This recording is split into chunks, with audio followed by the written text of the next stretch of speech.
Sign in. Yeah. It'll use your pay attention. Well, ever since that one day when he might wouldn't even come on, I was like, oh, No. Oprah on the birthday.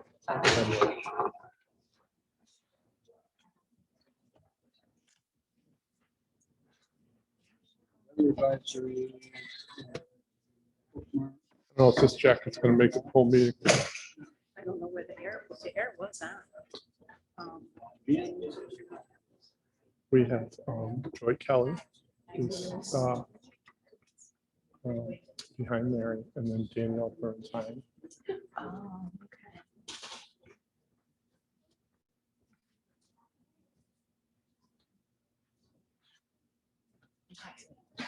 Oh, I'm gonna be disappointed with this.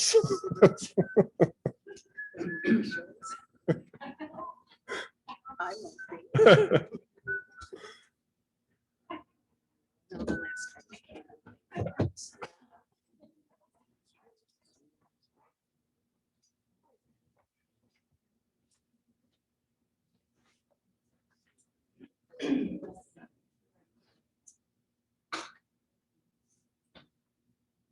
Ross is in the-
Good evening. It's 7 o'clock. I'd like to call the meeting to order. If you could rise and join me in the pledge to the flag.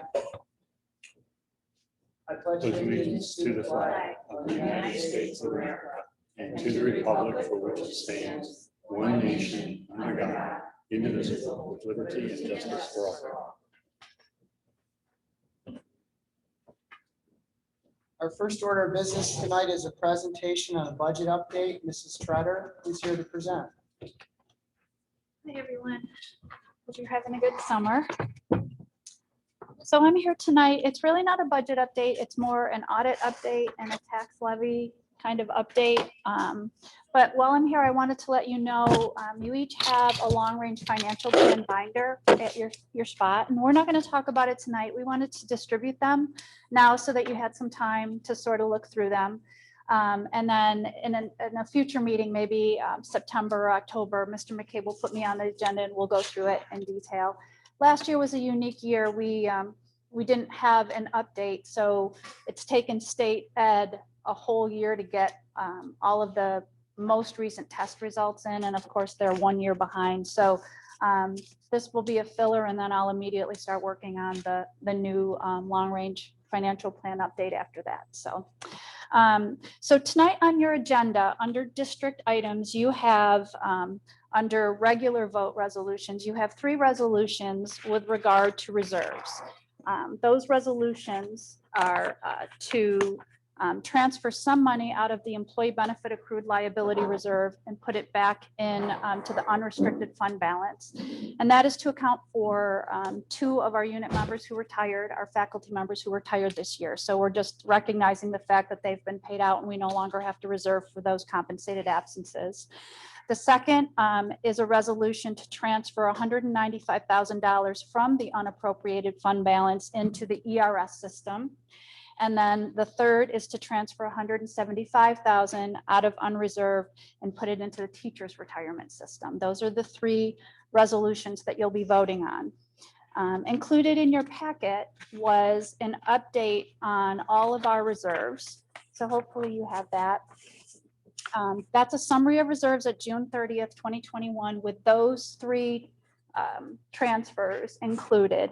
And what you can see is the interest earned on those accounts, and you can see the ending balance at June 30th, 2021. I want to preface this by saying that we have maximized our reserves. So for the reserves that we have, and you can see them listed, and for community members, these are always posted on our website. You can see the ending balance, and what I do before I recommend transferring any funds is I go back to what the board established parameters were to make sure that we're maximizing those and making the best use of them. So I will note we do have 946,774,000 as an ending balance in our employee benefit accrued liability account. We've got 523,770 in our workers' compensation reserve. Sorry. We have 4,854,201 in our ERS reserve, 582,138 in our TRS reserve. We don't have anything in tax certiorari because I don't currently have any tax certiorari cases that are pending. We have 5,077,355 in our capital reserve, and I do want to note that that is fully funded. The voters authorized $7.5 million. We utilized some of it. The balance is sitting there for the board to utilize on an upcoming project, future project. We have some designation of remaining balance that's going to be utilized toward this budget, the budget that we're in the 21-22 school year. And then we do have unassigned with a balance of 6.2 million. That is 19.25% of our budget.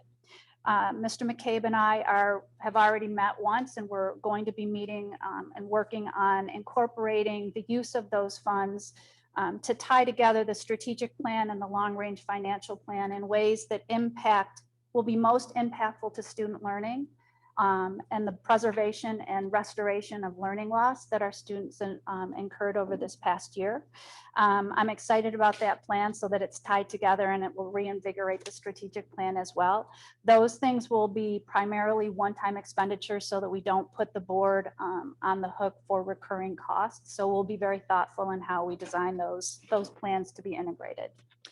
And those are the three resolutions with regard to fund balance. Was there anyone with a question?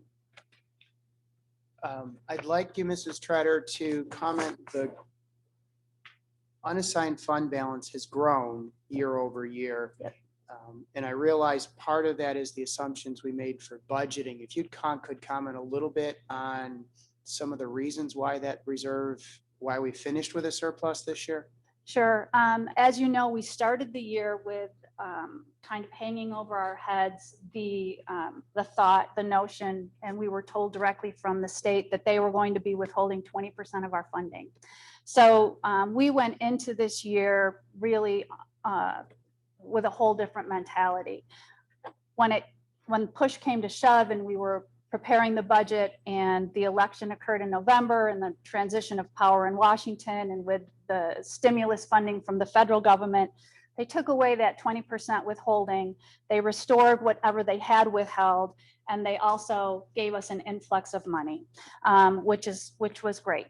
I will say, though it was not planned this way, one thing that will bode very well for the district, though we do want to spend that down, as I said, in a targeted way that's very thoughtful about student learning. This is the year that we're going to be permanently borrowing for our capital project. And as you know, anytime you go through a permanent borrowing, you go through a series of interviews with the rating agencies. Having a nice, healthy fund balance and reserves and managing our money well bodes very well for the district in terms of interest rates and competition in terms of bidding for our borrowing. So I hope that answers your question. It does. And I recognize that the fund balance has grown. We as a board and the administration have tried to be very fiscally responsible. And I look forward to the plan, to see the plan on how we're going to use that moving forward. Any other questions or comments for Mrs. Trotter? I will also speak briefly to tax rates. Also under district items on your agenda, you will be approving the tax rates, which is a roll call vote. I included just a handout that was sent to your board docs that included, I just wanted you to see what the prior year tax rate was, what we were projecting at budget time, and then what the final rate was.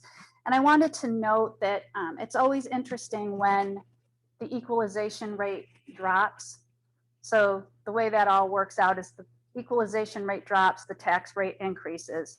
The equalization rate increases, the tax rate decreases. And that's what it's meant to do. It's meant to equalize. So I gave you several examples of comparative towns within our district, so you could see the effect of that equalization rate on actual comparatives from last year to this year and what it really means to what is going to be costing our taxpayers in terms of a tax payment this year.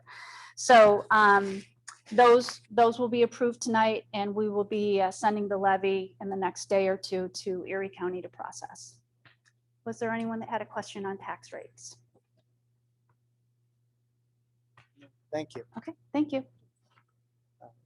Item number 3, hearing of individuals and delegations on agenda items. The public comment session is for comment, not for questions and answers. It is for the community members to share their concerns or thoughts with the board. When speaking, please be sure to approach the podium, state your name and address for the record. And if you are representing an organization, we ask that you identify that group. We ask that you maintain a respectful demeanor and tone with your comments.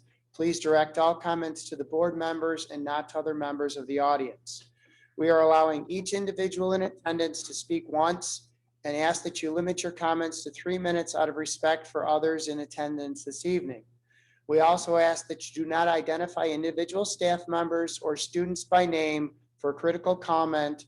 Please direct these matters to the superintendent outside of this meeting during school business hours. In the interest of civility and respect of different points of view, please do not applaud or boo speakers. The board will listen to all public comment, but it should not be expected that the board will respond. The superintendent may respond, or we will request individuals submit questions in writing so that we can get back to you at a later time. As I mentioned, we'll let everybody that wishes to speak this evening have an opportunity to. I have 4 individuals that filled out our traditional pink cards, and we'll start with those speakers. The first person, Christina Weidman, would like to speak on the petition and masks.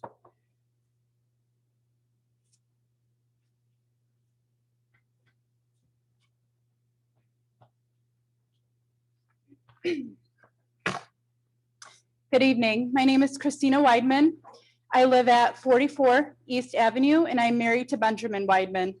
I am the mother of 9-year-olds, Misty, who is going into 4th grade this year, and Stormy, who was born 2 weeks before the country shut down last year. She is about to turn 18 months old, and we are still doing this.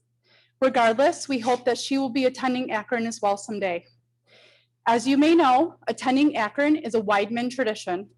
My husband's entire family has gone to and graduated from this school district. All of his cousins, his aunt and uncles, and his father have attended here. His uncle was in charge of the bus garage for many years. His aunt worked in the cafeteria. His cousin worked as a groundskeeper, and his grandma was a home ec teacher here. My husband and I bought our house right here in the village 5 years ago with the intent on sending our children to Akron. We love it here. Our 9-year-old absolutely loves going to this school. The education and the teachers and staff are incredible. We want to send our children here. We do not want to move, and we do not want to homeschool, but we feel that we are being bullied by the state and being backed into a corner. This isn't about masks, a vaccine, or the health and safety of our children anymore. This is about power, control, and money. As of now, the New York State Department of Health has no grounds to mandate masks in school anymore and are leaving those decisions up to the school districts. I'm not here to tell you about all the statistics about COVID. By now, we all know the numbers. Tonight, I'm here to present you with a petition. I have over 180 signatures from parents whose children go to this school and are directly affected by the mandates. I did this in only 3 days. I know there are more parents in this community that would sign it if they knew about it, and I'm sure more will sign when they learn of it. I have emailed Superintendent McCabe and the school board the petition this afternoon and the list of Akron parents that have signed it. Many of the parents have commented on the petition, and I will read you one of the comments that really stuck out to me. My children, my choice. I know how my children have been affected with mask-covered faces. My elementary student missed half of her kindergarten year, and first grade was 2 days a week. The first few years of school is where a child learns to love school. She has been denied that. She needs to see the teachers' faces. She needs to see her friends' faces. My high schooler suffered with self-confidence, being forced to hide behind a mask. He was talked to many times about keeping the mask on when he couldn't breathe. His face broke out horribly, adding to his lack of confidence. He was withdrawn and suffered emotionally. His grades were a reflection of all of this. Please drop the mask mandates. I'm not sure why more parents don't get involved and attend school board meetings, but today I have presented you with proof that so many parents do want the mandates lifted off of our children. And if you take those steps, we are behind you 100% and will absolutely support you. Our children have gone the entire summer mask-free without social distancing, with very little cases of COVID throughout the state. Our children are not super spreaders. The science backs that up. We know for a fact that the COVID recovery rate for children is extremely high. What we don't know is what the effects are of long-term mask wearing for them. I'm not sure when we as a nation turn to putting pressure on children to keep adults safe, when those same adults have had every opportunity in the world to get vaccinated, down to having a nurse come to their house for free to vaccinate them. You do not even have to leave your home anymore. It's not my children's responsibility to keep adults safe. I understand that this country has become very Sue happy and no one wants a lawsuit. So let parents have the option of signing a waiver. If they want to send their children in with a mask, let them. If they don't, let them take responsibility of their own child's health. I appreciate the letters that Superintendent McCabe and President Grant have written to the state, and they have made it very clear that they are fighting for our children. However, I do ask on behalf of my family and the Akron parents who have signed this petition that going forward, any letters to the state that Superintendent McCabe sends are signed by each one of the school board members. By doing so, you are showing solidarity and unity as a school district, and you show the state and parents that you are backing him up. We need to know that you take your position seriously and that you are fighting for our children's well-being also. There are many critical topics coming down the pipeline. You have the power, and we are asking you to make the right decision. I do realize that Superintendent McCabe put out a statement this morning on the website, and I thank you for that. Stand together with the other school districts. Enough is enough. Thank you for your time, and I will now hand Superintendent McCabe the petition and all of the signatures of Akron parents that I have collected so far.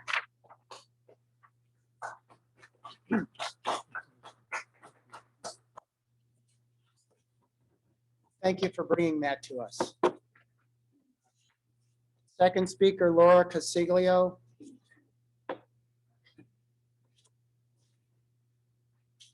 I sadly am not as prepared as she is. That was very, very well said, and I completely support her. I am one that signed the petition. I'm not a whiny parent. I have very rarely complained. My children have been in the school for 9 years. They're going into high school this year. My boys are on the honor roll and the high honor roll. I'm not coming to you with kids that have super suffered with their grades, but that's not to say we didn't work very hard as parents. My husband was able to work from home to take care of all that. My kids are very active. They're in the marching band, they're in scouts. This masking thing really needs to be optional. I understand some people care very deeply about wearing one and keeping themselves and their families safe. We don't have anyone high risk in our house. I do not feel any reason that they need to wear one at this point. Sadly, I feel that it's been made very political instead of for medical concerns. And for every doctor that you can find that will argue for it, you can find a doctor that will argue against it. I don't feel like we have any guidance whatsoever in this country anymore on medical. We don't know what to believe. We have to do what's right for our own family and for our children. I understand that you want to take a cautious route. I get that, and I do applaud everything you guys have done. I can't imagine being in your shoes. I wouldn't want to make these decisions. I won't even pretend that I would want to. So I do thank you for all your hard work. I really do. I asked my kids today just a couple of things. I said, you know, what would you tell them if you came to the meeting? And they didn't know exactly what to say, but one said, he said, it overheats my face. I feel like I can't think as thoroughly when I have it on. And when I pull it down a little bit to try to get a breath, you get yelled at to put your mask back on. And I understand the teachers are told that's what they need to do. Some are nicer than others. We'll just leave it at that. The other one said some teachers are constantly yelling about it. Thankfully, they don't have the same teachers every year. One teacher even said during one class, if I see, and it was not done in a very nice tone, if I see one nostril, you will be sent to the principal's office. Okay. Please, we're asking, please, just let the parents take the advice and recommendations from their doctors and decide for themselves if they want to get a vaccine or if they want to wear a mask.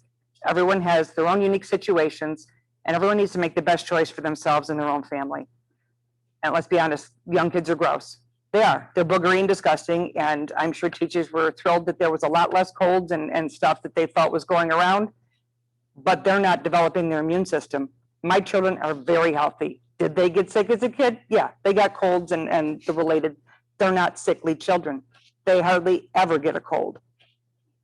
There's always going to be viruses, and they will mutate. They're not going to get rid of this virus. It's not going to happen. We can't wear a mask the rest of our lives. Kids have great immune systems. Please let them do their jobs.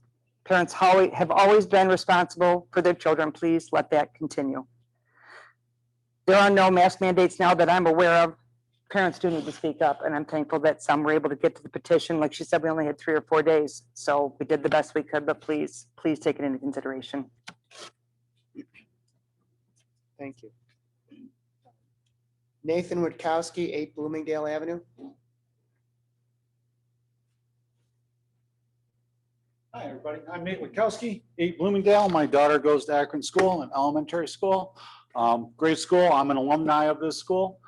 First, let me say thanks for your service. I know it's been awfully difficult, all the things that hoops that you guys got to jump through and making decisions for the best of our students. And I know that's what you're here to do. I felt it was important for me to come here as a parent of a student here and tell you that express my opinion that I don't think the student should be forced to wear masks. Certainly a mask option is a good thing. If a student or a parent wishes their student to wear a mask, no problem. I don't think students should be forced to wear masks. Children are not an at-risk population. They're just not. I think we could focus on a few things that would help prevent the spread. Things like hand washing and sanitizing when you enter a classroom, frequently sanitizing touch surfaces, and staying home when you're sick, right? Keep the kids home when they're sick. I think those are important things to do, and I think those will go a long way. I don't think masks aren't necessary. As an educator myself, I've seen masks destroy learning communities. Classrooms where students generally get together, work, talk, communicate, learn together, destroyed with a mask over their face. Suddenly there's no talking in classrooms. Kids don't interact the same way with a mask on their face as they do when they're not. As someone else said today, kids have been playing all summer long. I know my kid hasn't had a mask on. I haven't seen too many kids in Russell Park with a mask on. I haven't seen a huge outbreak happen, right? I don't think that masking is the answer to this problem. Again, to reiterate what somebody else said, I don't think we're going to make this go away, but we can be safe, we can take steps. Masking is not necessarily one of them. The last thing I wanted to say, and I know this is for a future, but we're talking about masks today. Everybody's been pretty civil. If and when vaccines become available for younger children, if the school should decide to make or even the state or anyone, make a vaccine mandate for children, I think you're going to have a very different situation. I think your school is going to suffer great losses in enrollment, and you'll have people fighting you. Very much so. Just wanted to say thanks for the job you're doing, and thought you should hear from a parent that doesn't think we should wear masks. Thanks. Thank you. Karen Molitor, 6161 Dye Road.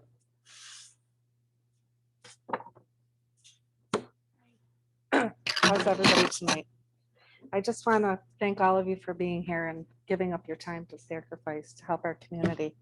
I don't know if you can hear me. My voice doesn't get that high. I have a few things to say. I have 9 children. I have many different theories on all this mask wearing. I have 1 child left that's here at Akron. I have 3 children who are medical. I have a son who's a respiratory therapist at Strong. I have a daughter at ECMC who's a discharge planner. I was in fact worked at Suburban and at DeGraff. I worked in infectious control, various different levels in the community. And I'm going to tell you something. You see these? The first thing that we learned in medical was these.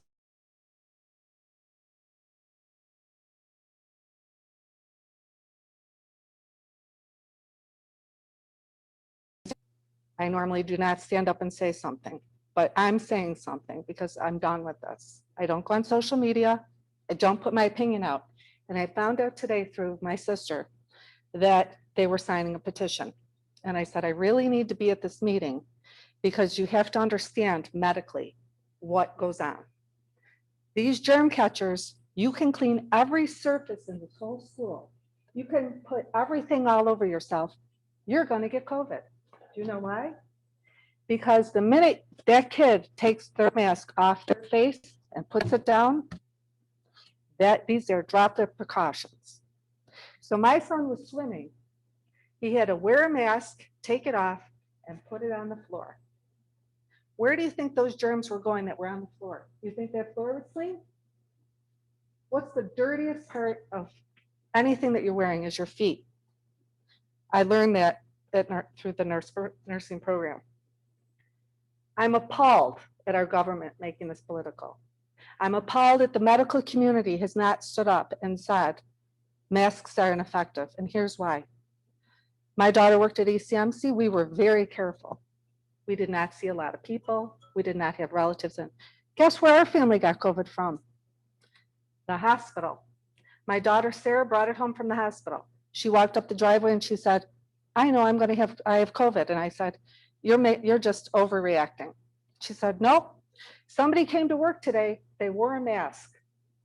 She decided to come to work with COVID.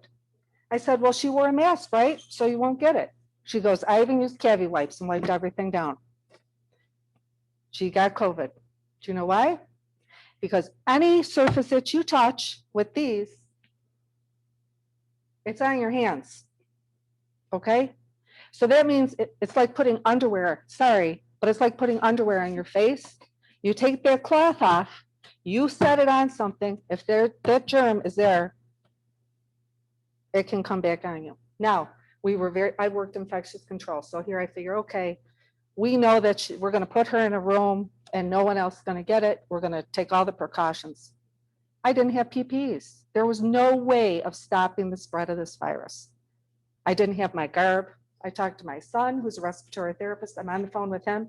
He goes, the only thing that's going to help you to stop this is the N95 mask. He said, all these people that are out there saying, wear a mask, wear a mask. It's a marketing ploy. It does not cover you completely around your face. So now you're taking away from my student. Okay. My whole family got it except for Lucy. My son, Mark, got COVID. He was very careful. You know what he got? Nothing. He got barely a fever. As far as people who are teachers, who are nervous about teaching in a classroom because they're afraid that a child's going to get them sick, you could go to the grocery store and get sick. You could visit a family member and get sick. The reality of it is the pencil that you're holding could have COVID on it. The mask that child, and don't tell me that kindergartners and first graders aren't touching everything all the time, because they are. Okay, enough of the medical. Now, as far as I have a lot more to say. I could probably talk to you for hours about all of this stuff. We've got to get grounded. We've got to stop fear mongering.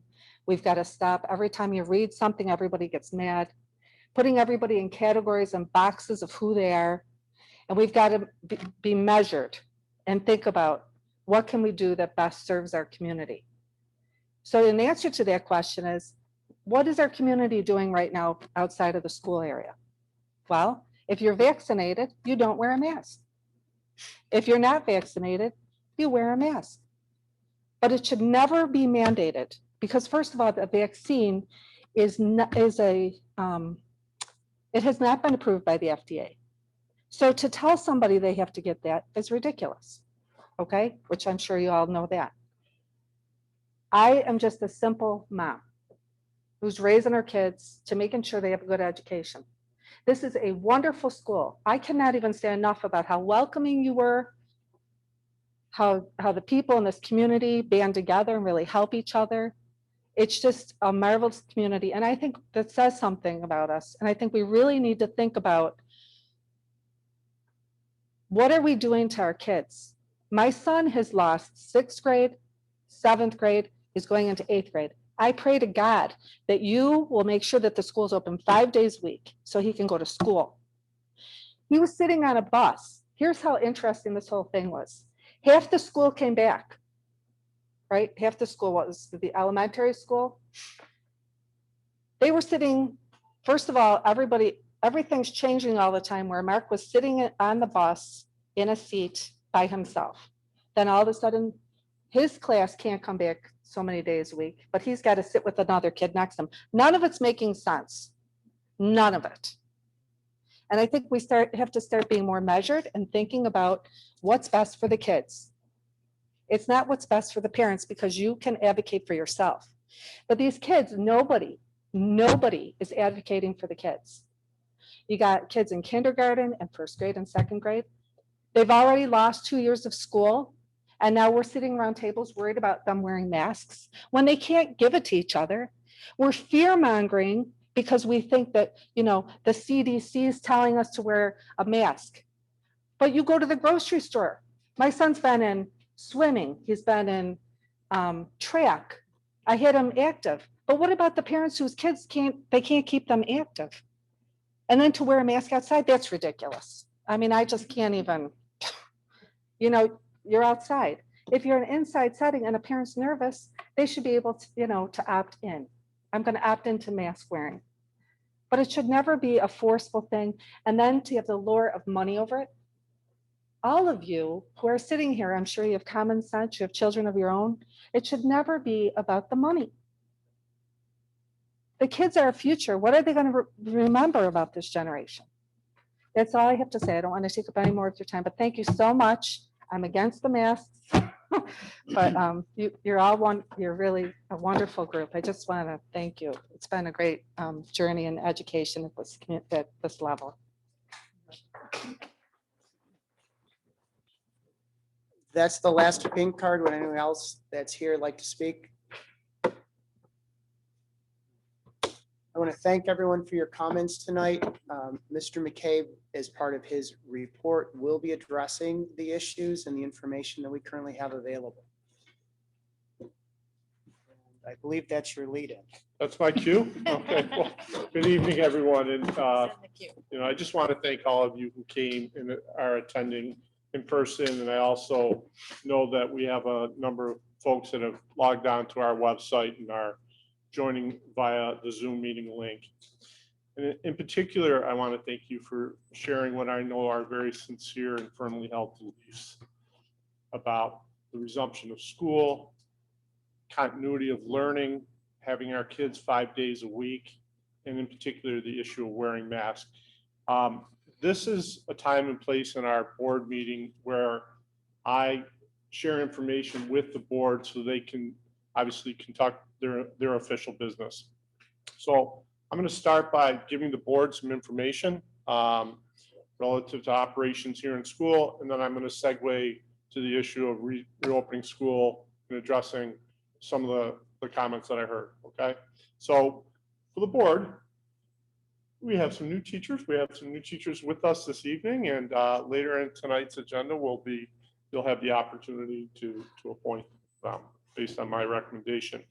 But I did want to let you know that on August 23rd and 24th, they and some of their other new colleagues are working with district administrators They'll get to meet their mentors, our Native American counselors, as well as the technology department to help them be prepared for the upcoming year and the start of kids on September 7th. We do have at least one more teacher to hire. We have a position at the middle school for Spanish. Those interviews are scheduled for this week. And I believe we have a long-term sub still to recommend to the board from the elementary school. So, and that process is wrapping up as well. So if the board is comfortable with it, we would like to have those folks attend our new teacher orientation and our opening days, obviously meet the kids, and then we can do a retro appointment on September 8th if that's agreeable to the board. I think that's fine. Okay. I also want to share with you that in preparation for this upcoming school year, and especially upon reflection of what we encountered last summer, as you remember, we were getting very late guidance from the Department of Health, and we were doing community forums, and we were rushing to engage our teachers in all the new changes, the changes in technology and methods of instruction. And we really did not have enough time with our teachers to fully prepare them for what ended up being a very demanding year with hybrid learning and remote learning and so on and so forth. So we made the decision early on to have 3 superintendent conference days at the start of this year, which is a change, but not knowing what to expect with COVID, we made that decision and entered into our calendar. So I wanted to share with you some of the highlights that the teachers will encounter on those first 3 days. They are, quite honestly, jam-packed with really important trainings and information and opportunities to further develop their curriculum and work in collaboration in preparation for the kids. One of our major objectives this year in a long-range plan is to build our knowledge and capacity to work with our Native American students. That training has already started this summer. Myself and other members of the administrative team and our Native American colleagues met on the Seneca Nation territory today for a full day training. It's our 3rd training this summer. We intend to start rolling some of that out on those opening days. It's part of an ongoing plan. Our new teachers have already done an informational tour, and we intend to do, some of them have, we intend to do an informational tour on new teacher training, but we're also going to open it up to all staff on those opening days. And those staff that can't make it on opening days, there'll be other opportunities throughout the year. We also intend on that first day, I'm sure by now the board and members of the community are aware that September 30th has become an international day of recognition for Indigenous people, not only to quite frankly mourn the discovery of 600 bodies in British Columbia of children that were in boarding schools, but also the historical trauma that they have gone through for several hundred years. So embracing that as a point of unification for our community will be on September 30th, but on opening days, we're going to focus some time for staff to work on that and really developing educationally and age-appropriate curriculum and learning experiences for the kids. You'll often hear it called Orange Shirt Day. We heard a term today that we really are embracing, and it's called Every Child Matters Day. And that's what it will be called in Canada, and I imagine the United States as well. On our second day, we have a keynote speaker, Brian Mendler, coming. And you may have heard his name. He is just an incredible, very dynamic informational speaker. I've thought about this a great deal. How important it is after the last 18 months to really focus on reconnecting with our kids and building those relationships and making them comfortable and knowing that their teachers are there for the content, are there for the learning experiences, but most importantly, are there for them. We'll have some kids that will be anxious. We'll have some kids that may feel unprepared based on last year's learning experience. So Mr. Mendler will be doing a dynamic presentation to our staff. He's funny, he's powerful, and his focus is on building relationships.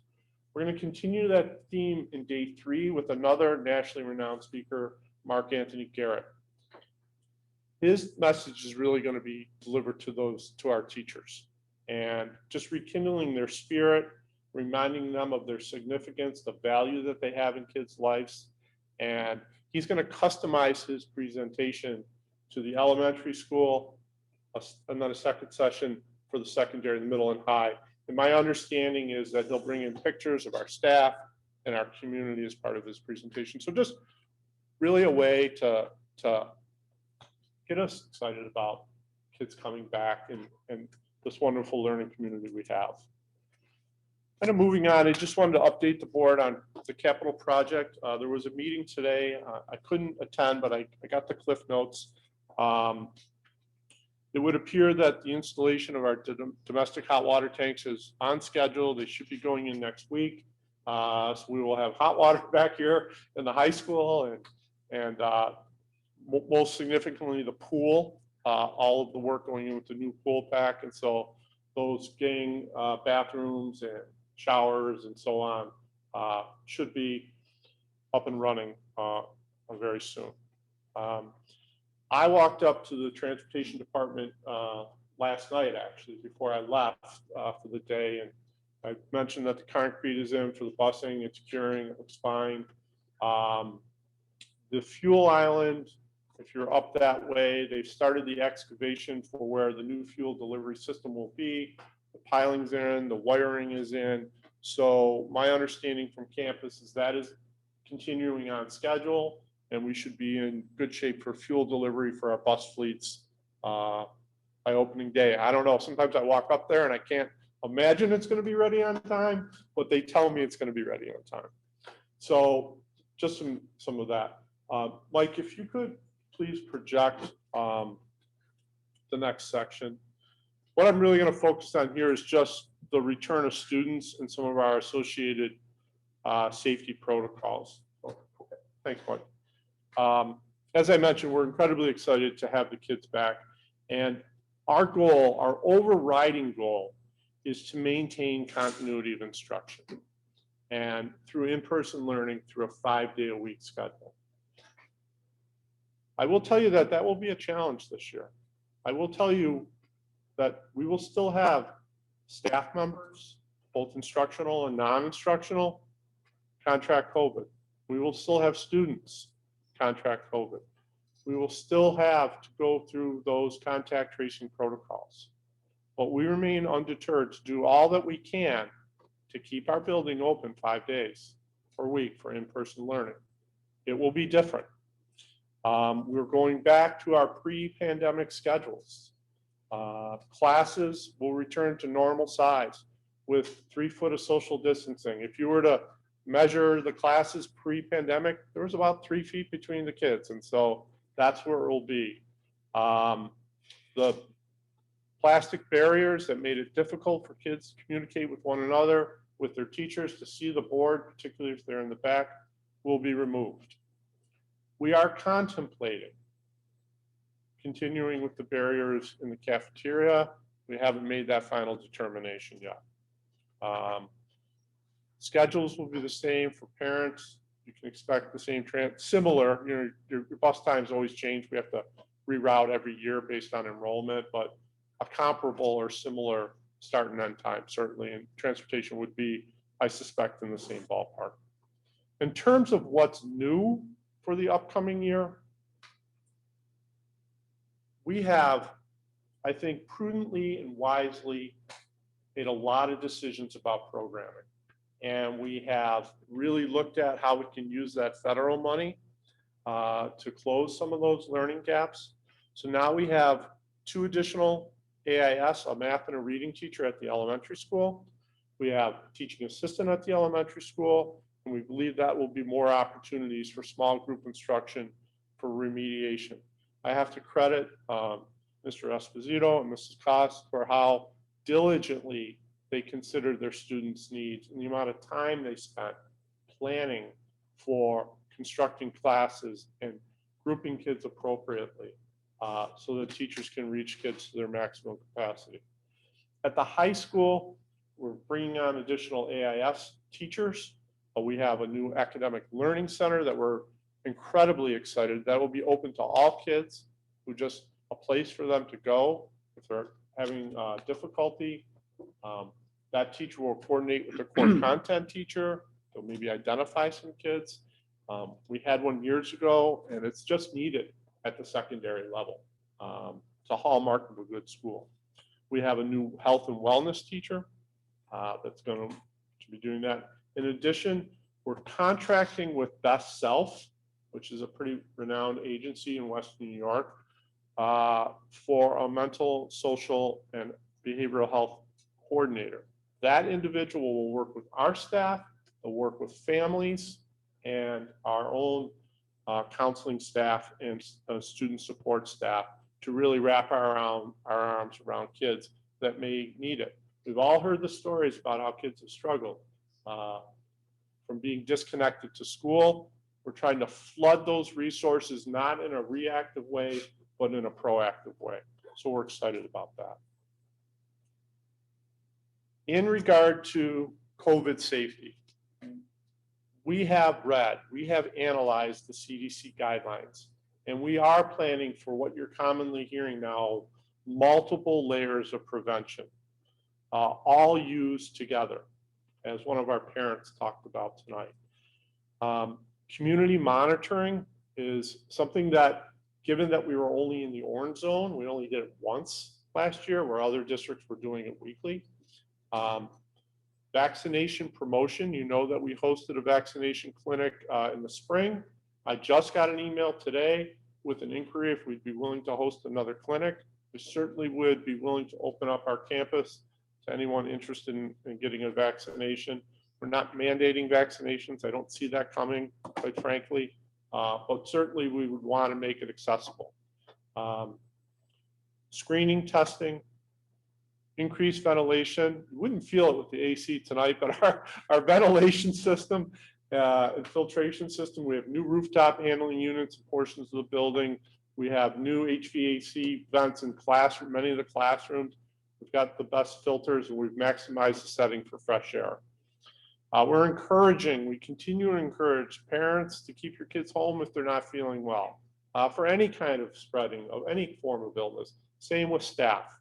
Our cleaning and disinfecting, we have heroes in classrooms. Our kids are our heroes, our teachers are heroes, but our facility staff are our heroes. This building is spotless, it's cleaned, sanitized, and they take our children and our staff, their colleagues' safety and health to heart when they do their jobs every day. So I applaud them. I mentioned briefly about COVID screening testing. So I have begun working with the Erie County Department of Health to provide an opportunity. It's a voluntary opportunity for any students or staff that want to participate in getting a COVID screening test. The way it works, the Health and Human Services from the federal government will provide PCR tests at no cost to the district, no cost to the individual. They are doing what is called pool testing, where they take between 5 and 24 samples, shallow nasal swab sample, and they take between 5 and 24 samples, and then they take individual samples. They send the pool testing out to the lab. If the pool is negative, that's good news. If the pool tests positive, they test each individual and they notify the individual if they tested positive. It's another recommended safety level measure so that you can monitor the spread of infection within your community. It's not required, it's not mandated, it's an option. I've shared it with our leadership of our 3 unions here, and the general consensus I got was, sure, why would we make that available to staff that may be interested? When I have more information for families, we're in the development stage, I'll share it with families if they would like to have their child participate. It's definitely recommended for particularly kids in high-risk sports. Now we get to the confusing part a little bit and all the voices that are currently being heard and considered. And so in regard to COVID safety, today is the 11th. So yesterday, New York State Department of Education Commissioner Betty Rosa issued a memo to all school leaders stating that the education department is now in the process of developing summary guidance to help schools and districts as they prepare for the new school year. I have to just remind you, New York State Department of Health said, we're washing our hands of it, we're not doing it. New York State Department of Education said, that's not our job. That was initially what we heard. Yesterday, the commissioner said, well, the health department is going to do it. We're going to offer something. I don't know what that will say yet. We were notified yesterday that it's forthcoming. However, she did make it clear that the education department does not have direct jurisdiction over health matters, but they do have the authority and oversight over schools. I don't exactly know what she meant by that, but I will tell you as a superintendent, the New York State Department of Education certainly has authority of us, and they give us lots of requirements that we have to comply with. Her memo said that they will address things about wearing masks, social distancing, remote learning, transportation, community transmission, and funding sources that may be made available to schools. So that's state ed. It is also expected that the Erie County Department of Health will be issuing guidance to school districts within Erie County. I'm sure if you're watching the news, you've heard about that.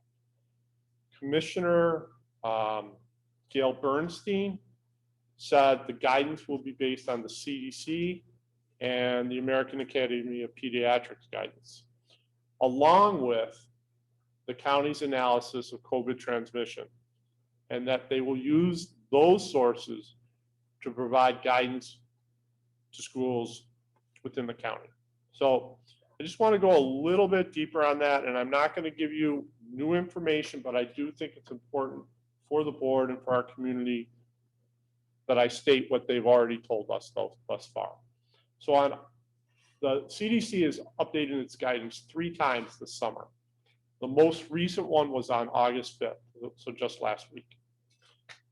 They are indicating that children should return to full-time in-person learning with the fall with layered prevention strategies, kind of what I've just been saying.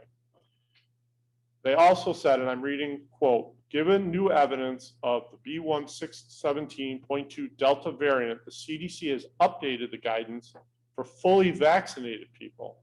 And the CDC recommends universal indoor masking for teachers, staff, students, and visitors, K through 12, regardless of vaccination status. The American Association of Pediatrics on July 19th said all students older than 2 years old and all school staff wear masks at school unless medical or developmental conditions prohibit their use. Recently, the Erie County Department of Health spoke on the issue of COVID transmission, kind of doing a comparison of the school year that we just finished and the summer programs.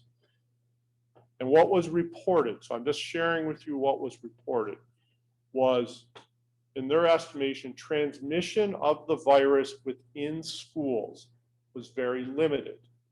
To my knowledge, we had no transmission in Akron classrooms always. Do we have positive cases? Yes, we had a lot.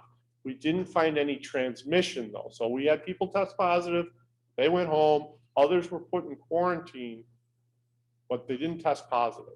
So that was a good sign for us of our mitigating strategies working. So the county said there were 25 in-school transmissions for the county, all countywide for an entire school year. They said that this summer from July 8th to July 26th, so about 2.5 weeks, there were 10 transmissions within educational settings, daycares, camps, things of that nature. So the county's estimation is within 10 months of schooling, only 25 transmissions, but in 2.5 weeks, the COVID variant has resulted in 10. They specifically mentioned the outbreak, and you may have heard about it. It was in Springville, New York, where one outbreak caused 22 school age or preschool age children to test positive, and then 100 kids placed in quarantine. So that's my fear, quite honestly. And I'm going to be candid. My fear is quarantine results in a prohibition of my primary goal of keeping kids in school. And I'm just being candid. So that's just some information. Next steps for Akron. So I have analyzed the CDC guidance. If you walk into my office, it's all marked up. There's Post-it notes on the sides. I'm waiting to see what the Erie County of Health puts out, and now what New York State Department of Education puts out.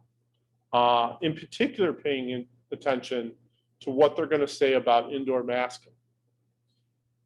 And in addition, whether or not, I think it's pretty clear where state ed is relative to their legal authority. The point I don't know, and I don't think any of us know yet, is whether or not the county has the statutory and legal authority to determine if those guidelines are mandatory and binding or recommended for best practice. And that's a critical point for this local government entity called the school board to take into consideration. So just in regard to responding to community sentiment, I think I could speak on behalf of all of the board, but in particular for myself, that I sincerely appreciate your courage, your coming here, your civility on something that matters so passionately to you, because I know that's not easy, right? Our kids are an emotional driver for us. But yet you expressed that in such a powerful way, but also recognizing how difficult it is for the board and for me. I want you to know that you're heard. And I want to acknowledge that what you say matters to us a lot.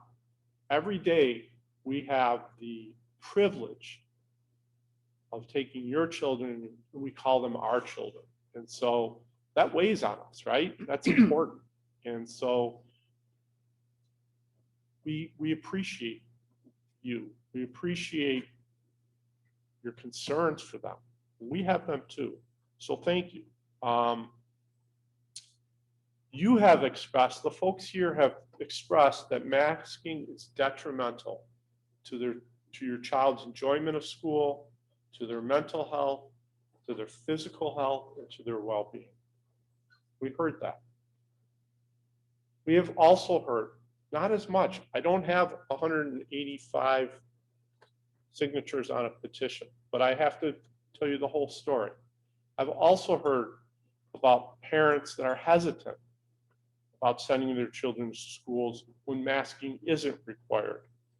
I've really heard, even more than that, about parents concerned of their child not being able to attend school because of outbreaks, and they have to get to work. And what am I going to do? I've heard that too.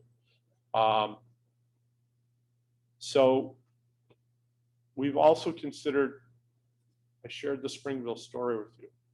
Administratively, we've talked about this a great deal. What is going to happen when children are placed in quarantine? And how are we going to meet their learning needs? I believe that's going to happen. We know, I suspect it will. And the implication that has on families when moms and dads have to stay home, especially with the little ones.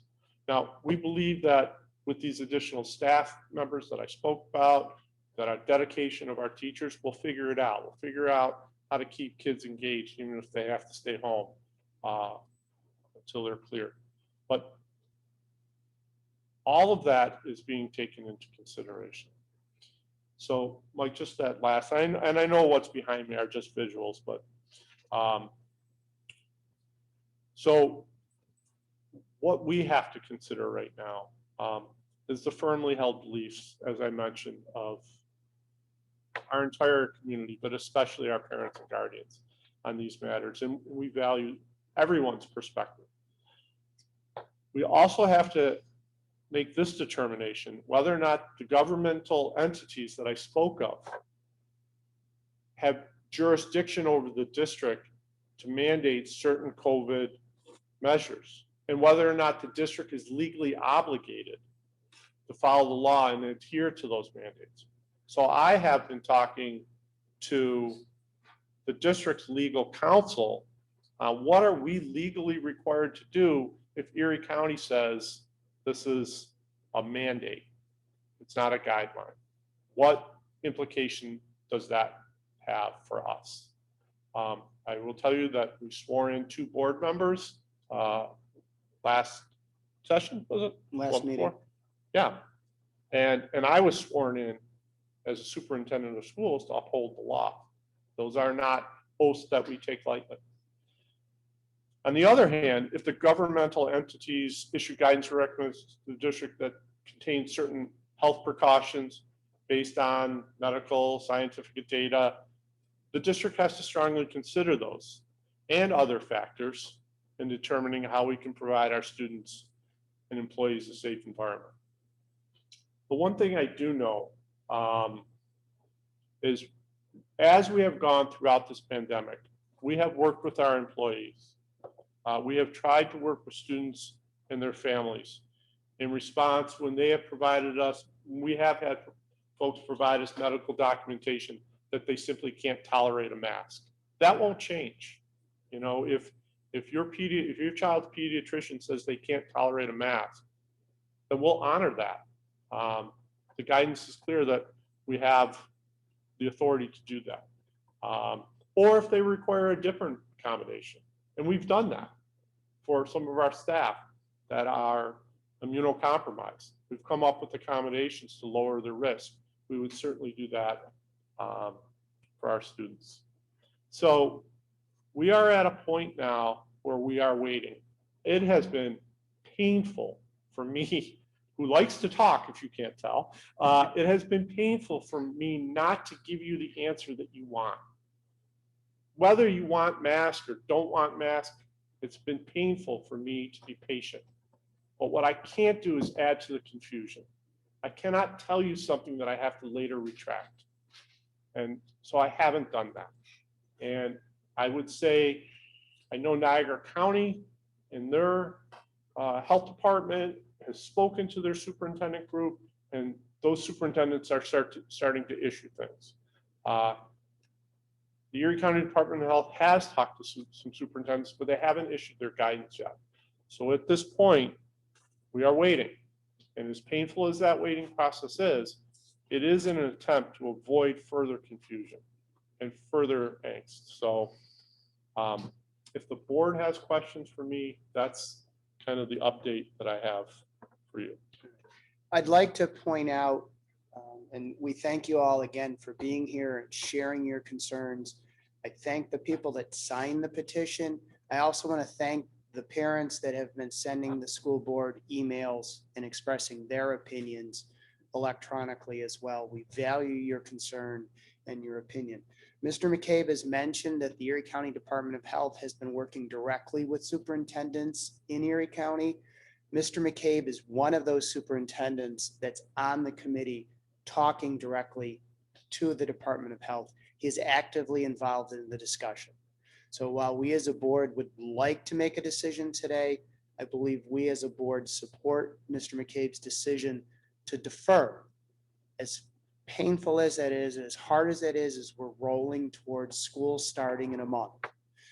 As soon as we have information, we will be back and we will be prepared to make that decision in the best interests of all of the students in our district. Anyone else have any questions for Mr. McCabe? And if I can just clarify, I was one of the superintendents asked by the county to attend a meeting, I think it was Monday, days ago, Monday. And I appreciated the opportunity to put forth, frankly, the operational concerns that we have. Like, we cannot have 6 feet. We can't. We can't have athletics. We can't have band. We can't have chorus. We can't have dining. Kids can't eat. We took over our gymnasiums so kids could eat. So they were receptive to that.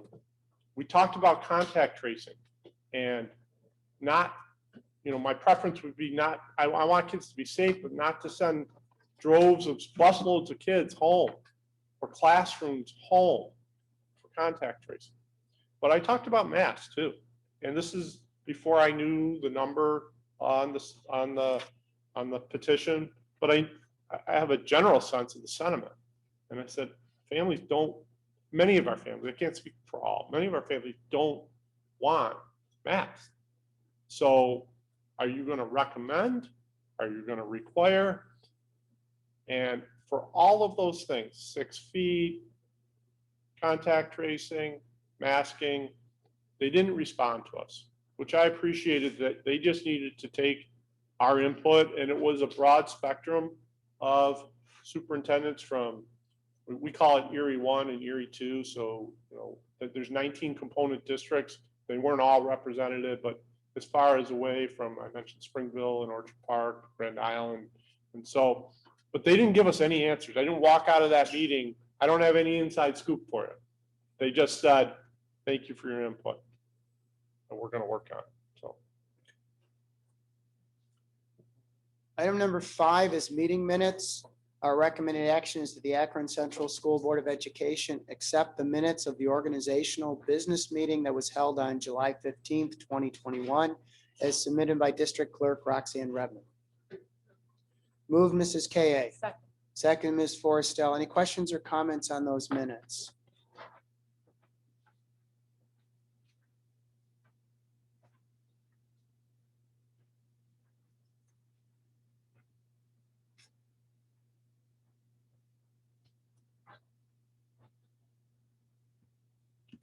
Motion carried. Thank you. Item 6, personnel instructional.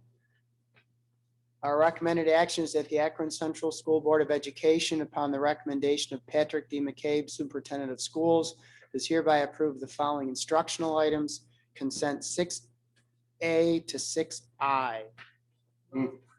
Moved, Mr. Kenline. Second. Second, Ms. Forrestal. Questions or comments?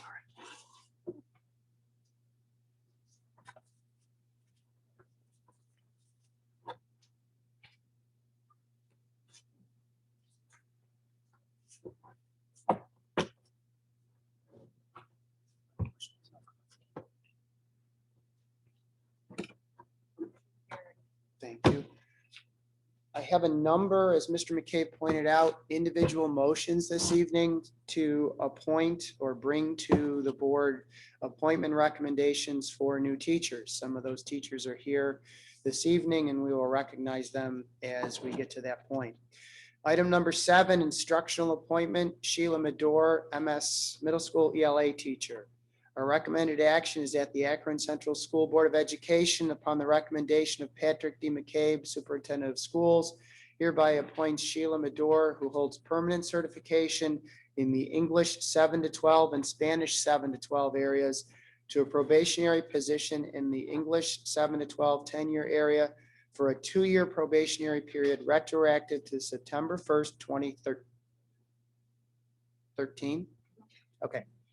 Having completed 1 year toward the probationary period during the 2013-14 school year, Mrs. Medor's probationary period in the English 7-12 10-year area will expire on August 31st, 2022, unless extended in accordance with the law.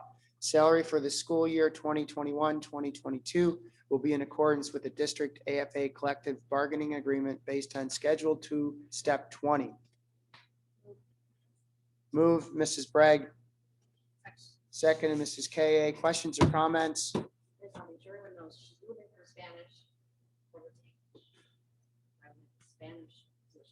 Okay, thanks for the clarification.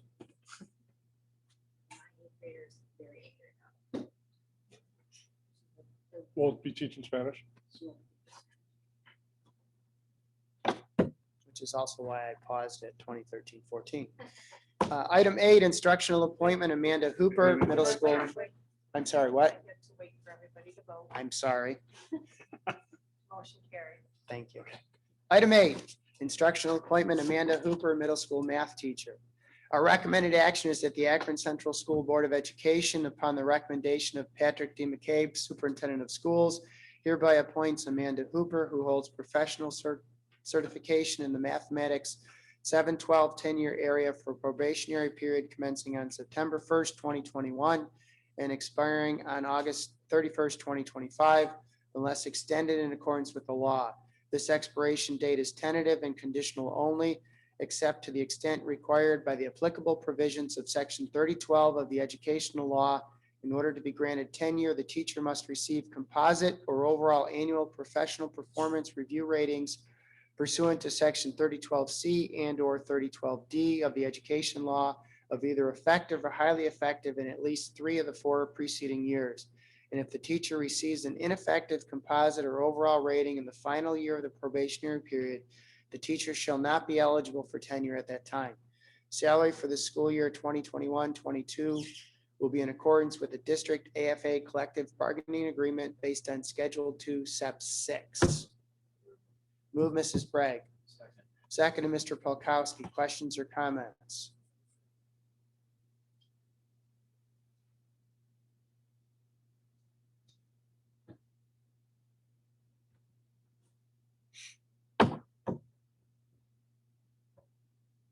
Motion carried. Thank you. Item 9, instructional appointment, Ryan Levy, high school social studies teacher. Recommended that the Akron Central School Board of Education, upon the recommendation of Patrick D. McCabe, Superintendent of Schools, hereby appoints Ryan Levy, who holds initial certification in the Social Studies 7-12 area, to a probationary period in the Social Studies 7-12 10-year area for a probationary period commencing on September 1st, 2021 and expiring on August 31st, 2025, unless extended in accordance with the law. This expiration date is tentative and conditional only, except to the extent required by the applicable provisions of Section 3012 of the Education Law. In order to be granted tenure, the teacher must receive composite or overall annual professional performance review ratings pursuant to Section 3012C and/or 3012D of the Education Law of either effective or highly effective in at least 3 of the 4 preceding years. And if the teacher receives an ineffective composite or overall rating in the final year of the probationary period, the teacher shall not be eligible for tenure at that time. Salary for the school year 2021-22 will be in accordance with the district AFA collective bargaining agreement based on Schedule 2, Step 1. Move, Mrs. Bragg. Second. Second, Ms. Forrestal. Questions or comments?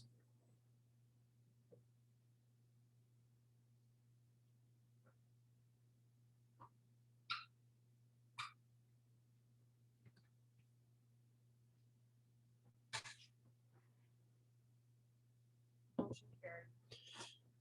Ryan's here with us. Congratulations and welcome.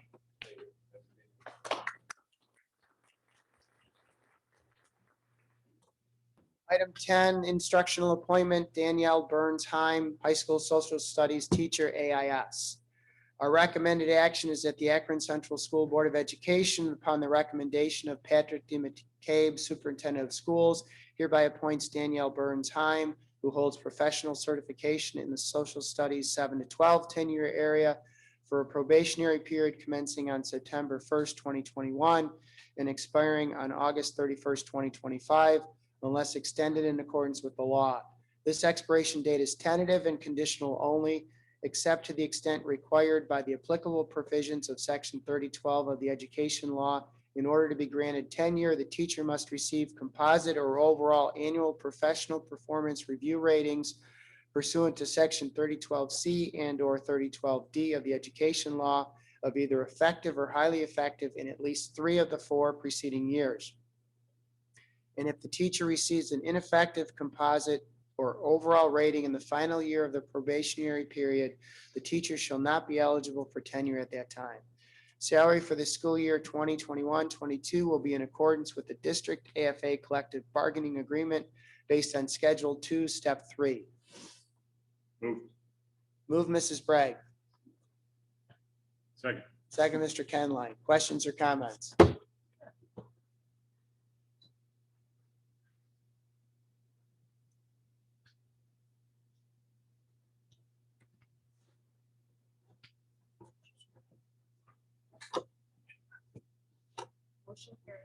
Danielle's here with us tonight. Welcome, Danielle. Congratulations.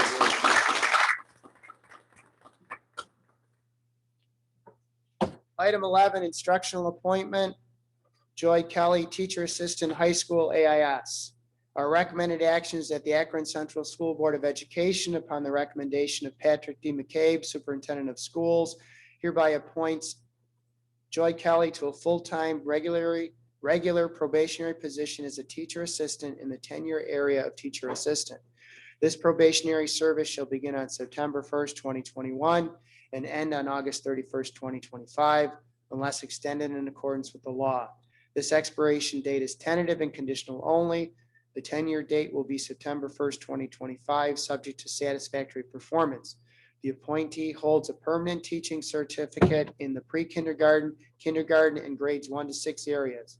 Salary for the school year 2021-22 will be in accordance with the district AFA collective bargaining agreement at 62% of Schedule 2, Step 1. Move Mrs. Bragg. Second. Second, Ms. Forrestal. Questions or comments?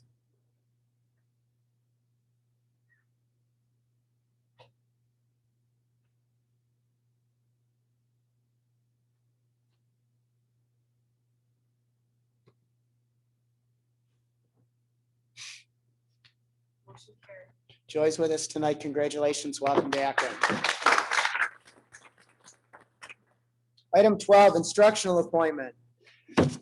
Alex Kostek, Teacher Assistant, Elementary School AIS. Our recommended action is that the Akron Central School Board of Education, upon the recommendation of Patrick D. McCabe, Superintendent of Schools, is hereby approved the appointment of Alex Kostek to a full-time regular probationary position as a teacher assistant in the 10-year area of teacher assistant. This probationary service shall begin on September 1st, 2021 and end on August 31st, 2025, unless extended in accordance with the law.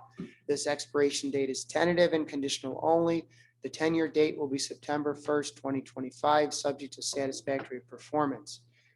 The appointee holds an emergency COVID-19 teaching certificate in the childhood education grades 1 to 6 area. Salary for the school year 2021-22 will be in accordance with the district AFA collective bargaining agreement at 62% of Schedule 1, Step 1.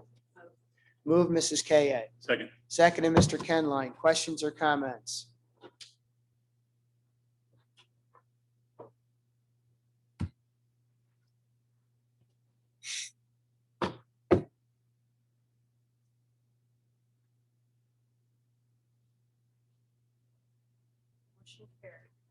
Item 13, individual appointment, Chad Smith, Teacher Assistant, Middle School AIS. Our recommended action is that the Akron Central School Board of Education, upon the recommendation of Patrick D. McCabe, Superintendent of Schools, does hereby approve the appointment of Chad Smith to a full-time regular probationary position as a teacher assistant in the 10-year area of teacher assistant. This probationary service shall begin on September 1st, 2021 and end on August 31st, 2025, unless extended in accordance with the law. This expiration date is tentative and conditional only.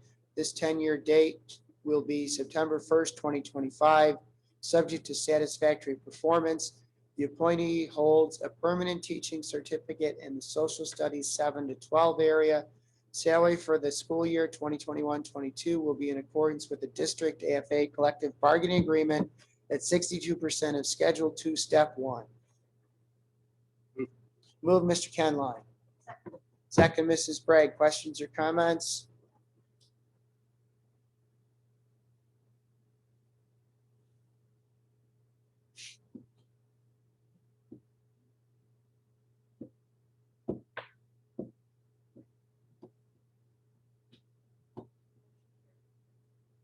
I'd like to congratulate and welcome all of those new teachers to the district. We look forward to you helping to our children to learn and grow. Item 14, personal non-instructional.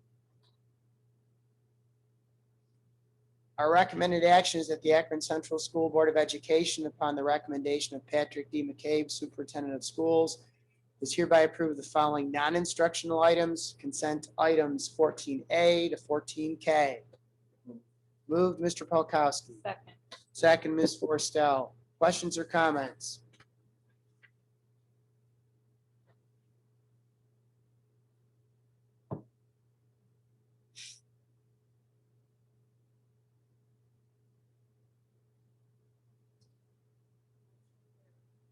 Item 15, district items. Our recommended action is the Akron Central School Board of Education, upon the recommendation of Patrick D. McCabe, Superintendent of Schools, is hereby approved the following district items, consent items 15A to 15I. Move, Mr. Kenline. Second, Mrs. Ka. Questions or comments?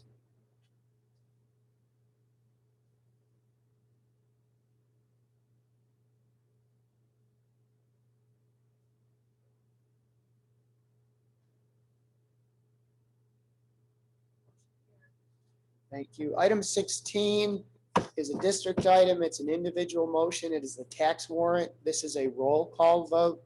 Our recommended action is that the Akron Central School Board of Education, upon the recommendation of Patrick D. McCabe, Superintendent of Schools, is hereby approved the 2021-22 tax warrant in the amount of $10,168,386.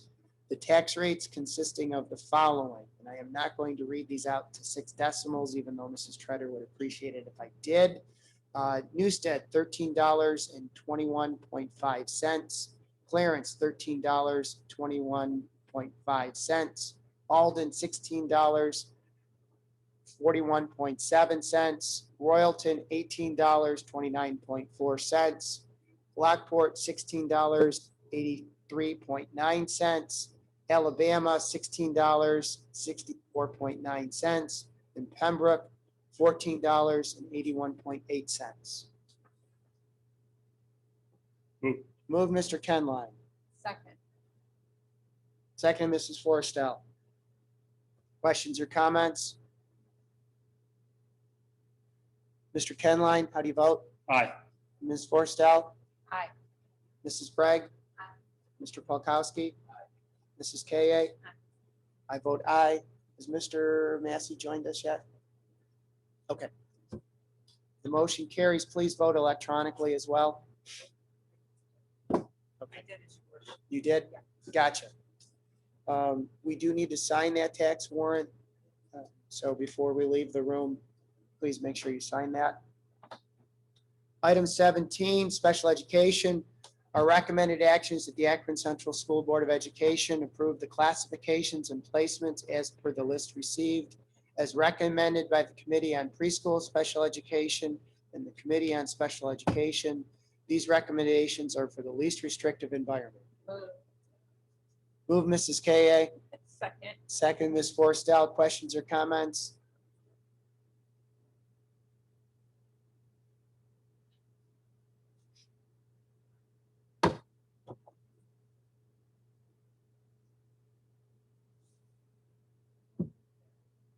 Thank you. Item 18, school board correspondence. Thursday, August 26th is the back to school dinner at the Columns, Transit Road in Elma at 6 o'clock. See Mrs. Redmond. If you would like to register by August 17th, that is sponsored by ECASB. Thursday, September 9th is the ECASB Delegate Assembly at Erie One BOCES. It's 6:30 to 8:30. I will be attending that meeting. Thursday, September 13th is ECASB Budget and Finance Team, Erie One BOCES, 6:30 to 7:30. I will be there. Mr. Kenline will be there. Sunday, October 24th through Tuesday, October 26th is the New York State School Board Convention 2021 in New York City. Please see Mrs. Redmond for registration. Upcoming dates: Monday, August 23rd and Tuesday, August 24th, Akron Central Schools new teacher orientation, as mentioned by Mr. McCabe. Wednesday, September 1st through Friday, September 3rd are the superintendent conference days. Monday, September 6th is Labor Day. There is no school. Tuesday, September 7th is our first student day. And Wednesday, September 8th is our Board of Education workshop business meeting here in the cafeteria at 7 o'clock. Item 20, hearing of individuals and delegations on non-agenda items. Any input from the public, please? Anything from the board? I just have one thing to comment on. I know that there was some concern about after-school programming now that one of the programs is closed. So I know there's interest in the community of something else replacing that. Right, a parent contacted me about that at the end of last week. We are still trying to make decisions regarding what we can host here. We have had some informal conversations with teachers about doing extracurricular work with kids. I just don't know that we could extend it to 6 p.m. like a traditional after-school daycare program. And our program definitely won't probably be running in September. We're still building it. So I have yet to reach out to one church. So, because I know they offered last year, so I can certainly do that. Thank you actually for the reminder. Anyone else? I have another one. It's all right. Also, someone from an outside organization had asked if we are considering opening up the school for school year for enrichment. So an outside entity wants to use our facility for enrichment. Yeah, I know we proposed it. Make a decision about that. Right, so I, again, deferred the use of facilities conversation because Mrs. Redmond has informed me that some community groups are already asking. It's kind of waiting to see what the guidance is going to recommend. I know the CDC guidance does recommend prohibition of a lot of visitors on campus from outside organizations. I was waiting to see what Erie County was going to put out. We'll add a third request to school-based support organizations such as the PTA and the music parents. They've been in contact with us already. So, again, I know the answer is the same, but I just wanted to bring that. Yep. Anyone else? Item 21, executive session. We do have a need to go into executive session for the employment history of a particular person. So Move, Mr. Kenline. Second. Second, Ms. Forrestal.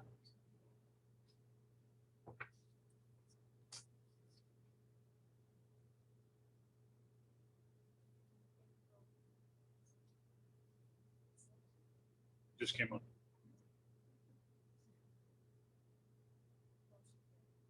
We are in executive session at 8:25. We do not intend to conduct any business after we come out of executive session. Thank you again, everyone, for attending tonight and sharing your concerns and opinions. And I guess that's time. Well, the lights are off. That's right. Good night. What